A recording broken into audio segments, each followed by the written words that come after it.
আত্মশুদ্ধি ও আলোকিত মানুষ হইবের লক্ষ্যে গতকাল ৪টা মে সোমবার পবিত্র মোহাম্মদী খানকা শরীফে মুসলিম জাতির পিতা হজরত ইব্রাহিম আলাইহিসসালাম ও হজরত শাহজালাল ইয়ামিনী রহমতুল্লাহ আলাই এবং হজরত সৈয়দ আহমদ শাহ শ্রীকুটি রহমতুল্লাহ আলাই এর স্মরণে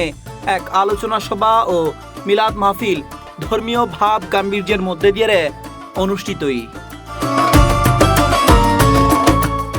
উক্ত মাহফিলে কাফেলার প্রধান খাদেম মদিনাওয়ালার গোলাম আর কামরুল ইসলামর আহ্বানে ও অ্যাডভোকেট মীর ফেরদৌস আলম সেলিমের সঞ্চালনায় মাহফিলত উপস্থিত আসিল মুন্তাজিমে শাহ উজির আউলিয়া দরবার শরীফের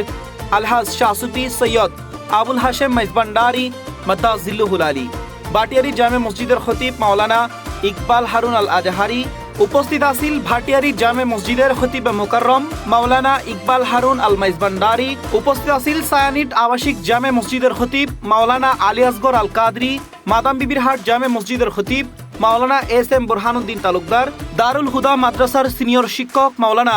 মনসুরুল হক আল কাদরি মাদ্দাজিল্লুহুল আলী। এছাড়াও মেহমান হিসেবে আরও উপস্থিত আসিল বীর মুক্তিযোদ্ধা রুস্তম আলী, জাকারিয়া, ইঞ্জিনিয়ার মিনার উদ্দিন বাবর, মোহাম্মদ কালাম, কারি মোসাদ্দেক মোরশেদ, শায়ের আমিরুজ্জামান, শায়ের আকিব, সরওয়ার সুলাইমান, জাকির চিস্তি, সোহাস মিটু, রাবিউল, মুন্না ও কাফেলার অন্যান্য খাদেম ও সেবকবৃন্দগণ এ সময়